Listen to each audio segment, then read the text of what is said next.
Story 1. I knew someone with a pet pig, and it was not a pet I would ever want to own. It was stubborn, noisy, aggressive, and did a lot of damage to her home. It grew to be enormous, too. Those mini pigs you see don't stay mini forever. Story 2. My college girlfriend and her roommate had turtles. They required way more upkeep than either of them expected, and their tank would make their entire apartment stink. I would not recommend turtles if you are not also partial to routine cleaning and maintenance. Story 3. A Malamute, Siberian Husky, or any kind of mostly husky dog. They are incredibly smart super athletes who just love to run off leash, hunt, tear things up, escape, and dig multiple holes in your yard. It's like having a toddler who can outrun you. They can be very dominance-oriented towards other dogs and may happily fight any other dog over food, territory, getting close to a favorite person, or just to make sure that the other dog knows they are the boss. They shed almost constantly. You can look them in the eye when giving a command, and they will look you right back and say, "Nah, I don't feel like doing that," and go do what they want to do. They are great dogs in some ways, smart, independent, playful, great for someone who exercises outside a lot. But they are not for first-time owners and not for people who just want a dog or expect instant compliance when they give a command. You don't train a husky as much as you just come to some agreements on certain things. I'm on my 4th husky in 36 years. 3 out of my 4 huskies have been rescues. The first was a pup from a friend's Malamute, and I had had a couple of years to learn the breed before getting the pup. Most shelters in the western United States will have a few rescue huskies at any given time because people don't realize what the breed is like. They just see the cute little fuzzy puppy and don't know what that dog will turn into. Don't get a husky unless you are willing to put a lot of time into training and exercise. Forever. There is a legend among husky owners that ancient husky sled dogs would stop on the ice because they knew there was a crevasse ahead. The ones who would then follow the command to go forward fell into the crevasse and died. The ones who sat down and said, "You can beat me, but I'm not moving an inch to do what you want me to do," lived. And that's why huskies are very independent. Story 4. Parrots. Most people think parrots just live in a cage quietly aside from the occasional word, and that is absolutely not true. Parrots are loud and very vocal. They never stop making noises. They need a lot of mental stimulation or they rip their feathers out, and they need plenty of time outside of their cage. They can also live for 50 years and need to be thought of as a lifetime commitment. Story 5. We were cursed with a goat, Butters. We loved him, but he was a criminal. My dad would go out to the barn and take care of the animals every morning, right? He'd try to be as quiet as he could since it was the crack of dawn. It was rough since it was an old farmhouse and he's a giant, but he'd try. And it would be completely for naught because we'd be woken up every morning with the yell of, "Butters, what did you do? You goat." You remember that scene where Homer curses after Mr. Burns doesn't acknowledge him? Yeah, that. Every morning, my dad walked into a war zone. Things smashed, strewn about, plans to destroy government buildings tacked to the walls. He ate twine like it was a wheel of his own personal licorice. He thought he was the biggest animal around and acted like it. Our hunting dogs dwarfed him. He tried to fight our matriarch, who weighed 800 pounds. We couldn't tie him up. He chewed through that and panicked. Locking him in a cage gave the thing a heart attack. And we weren't that cruel.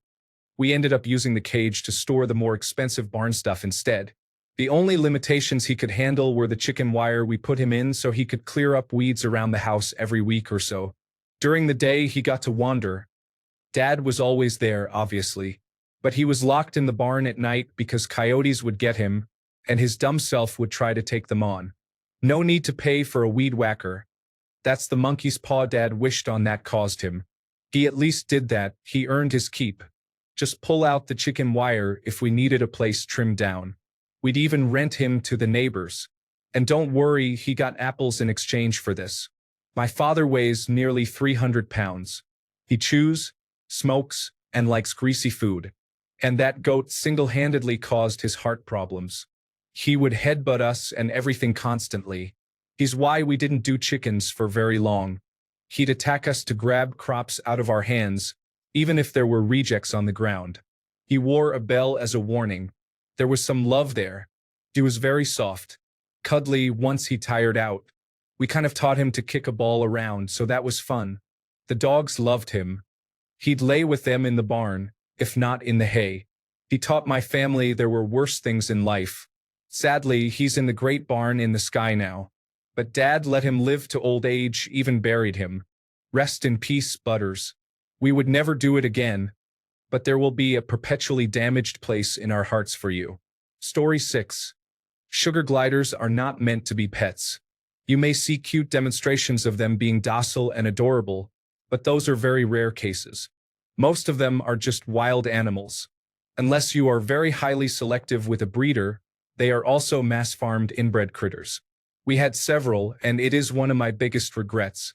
We did everything we could to care for them properly, but it was just a smelly, messy animal in a cage in a room we never went into. Story 7. Ferret, believe it or not. I had 3. They will destroy more than a dog will. I had one who dug below the carpet, through the underlayment into the subfloor to try to get behind a door that he already knew what was on the other side. Then they will back up until they hit something and then poop, so a litter box often means they poop over the side. Story 8. Prairie dog. I know someone who has one. It bites and lives in a house in a tray inside a dog crate to minimize flum food and feces. At least it's relatively quiet. No, the zoo does not want it. Story 9. A hedgehog. They are very grumpy, painful to hold, and spend the night running through their own mess on their wheel. They stink. They hate everybody. They are very cute, but that's not enough payoff. Never again. Story 10. A working dog requires exercise to stay calm and healthy. If you do not plan to work your dog in a way that helps them and everyone else stay sane, you need to reconsider. No, your coonhound doesn't need 2 30-minute walks per day. He was bred to run hundreds of miles after bears and bobcats.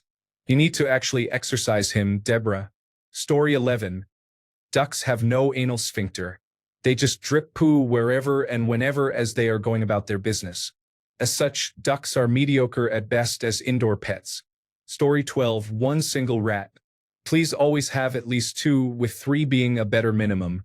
If you have 3 and 1 dies, at least those 2 remaining rats have each other while you look for another. Story 13. Any native Australian animal. People are obsessed with our birds and our small marsupials, sugar gliders specifically. These animals are not suitable as pets. I have seen these creatures in the wild and could not imagine trying to keep one inside. My local sulfur-crested cockatoo claims our entire block as his territory and regularly stakes out different balconies depending on what grudge he's holding that week. I once saw a parrot throw a rock through my neighbor's window because she was late with the bird feed. And sugar gliders are super endangered. The pet trade just threatens them more. Hands off my local wildlife. Story 14. When I was still in the dating world, I had to tell 2 different men that owning a chimpanzee was a terrible idea. Which doesn't sound like a lot, but it also is too many. Story 15. I've owned dogs, cats, rats, hamsters, guinea pigs, rabbits, an axolotl, and numerous fish. The axolotl gave me the hardest time, but that was due to tank issues I was never able to fix. My rabbits required the most care and food. They chew on everything. They need fresh vegetables and hay every day. They need a lot of space and toys. But there's no pet that I wouldn't recommend, given that the person has the equipment and skills to care for them. My exception to this is wild animals that shouldn't be domesticated. Wolf dogs and any primate come to mind. Story 16. Chinchillas. I actually think chinchillas are very, very good pets, but you have to know what you are doing, and they are not suitable for most people. They are very sensitive and love chewing stuff, so any room you let them out in has to be completely chinchilla-proofed. They also bathe in dust, and their area needs to be kept very clean, or they throw tantrums and get very upset. Maybe those were just my 3 chinchillas I had before, though. Story 17. You are not ready for how loud and destructive a bird is. Dogs require a lot of care, training, and socialization, and not everyone has the time and resources for that. Frogs should be handled minimally. Cats do best inside at all times. Please keep them inside.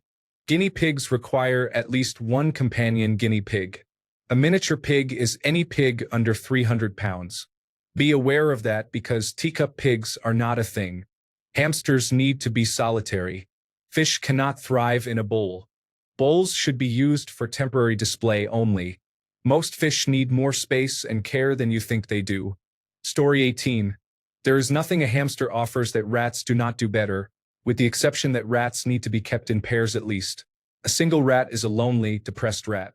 Aside from that, hamsters smell terrible, have zero personality, and are very stupid. Meanwhile, rats are like tiny dogs that can be trained. They love you and show it by getting excited when you come in the door or run to you for comfort. They are very clean, grooming themselves like cats, and some of them even smell like maple syrup. My girlfriend had one like that. Story 19. Sulfur-crested cockatoo. 9 out of 10 do not recommend. Mom has one, and don't get me wrong, I like him, but this bird is responsible for the majority of my hearing loss. They need constant socialization. They get territorial and mean when they are in mating season. And my mother's bird Gabby curses like a sailor. He likes to throw his food out of his cage. He actually aims through his cage to fire bird droppings at me. He's funny on a good day, but he gets in his feelings sometimes and will scream and make these godforsaken beeping sounds for hours that honestly make you sick if he doesn't stop.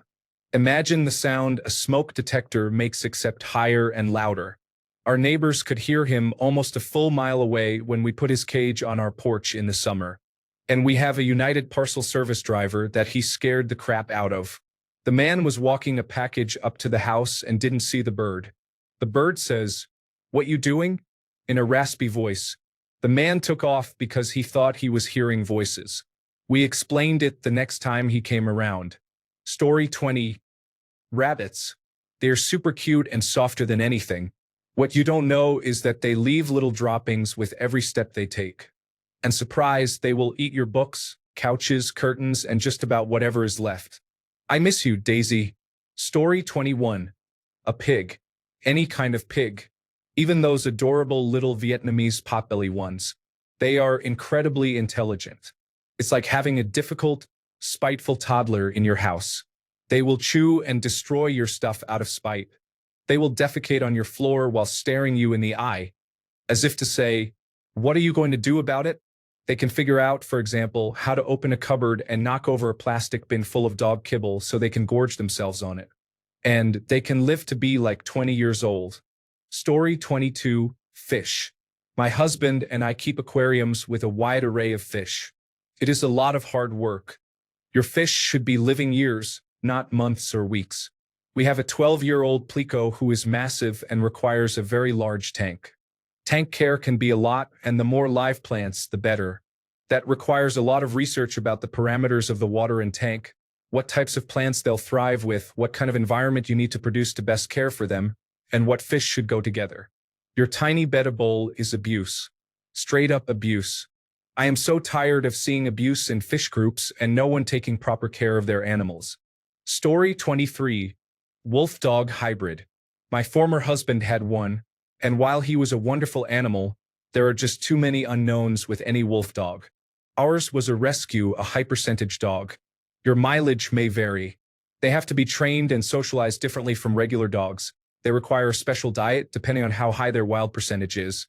They're illegal in many places, and finally, it's cruel to both the wolf side and the dog side to mix tens of thousands of years of evolution with a wild animal. The police in our small town got used to seeing him wandering. We lived on a rural property just beyond the city limits. He would take any loud noise as a direct threat and burst through doors, windows, even once a wall, and tear down the chain-link fence we had. The cops would bring him back in a squad car. We got lucky that he was only shot once, BB gun. Just don't. Story 24. Parrots. There's a very tiny portion of the human population that is compatible with having them as pets. They are not domesticated, and though intelligent, they are very primitive when scared or hormonal. Speaking of their intelligence, it is abusive to neglect their intellectual and social needs. They are prone to self-mutilation if you don't meet these needs. Regarding those hormones, your parrot will invariably choose a mate. If there are no other parrots around, it will choose a human. They will jealously guard their chosen mate. With violence. during mating season or if you mishandle them or otherwise stimulate hormone production. So no stroking your bird, no soft toys, no cuddle huts, and so on. We haven't even gotten to the things that can kill them, and I'm already exhausted. There are so many ways for parrots to die by accident. So yes, parrots. Story 25.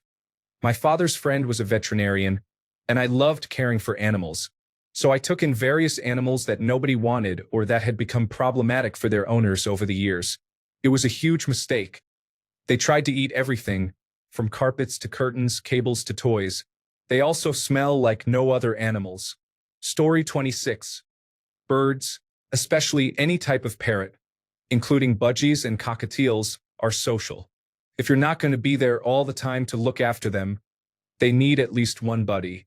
And no, for the love of God, a mirror doesn't count. Mirrors are terrible for them. They're super loud all the time. They need constant stimulation because they're so smart. They're destructive too. Our budgies had a massive playground with wooden toys and sticks and lots of things to chew, and they still preferred the wallpaper. Even the smallest birds need at least 4 hours of free flight a day, and they live a very long time. A cockatoo might easily be an 80-year commitment. There's a reason they're the most rehomed pet. Please, for the love of God, don't just get a bird because you saw a cute video online. They have a lot of needs and they deserve to get them met.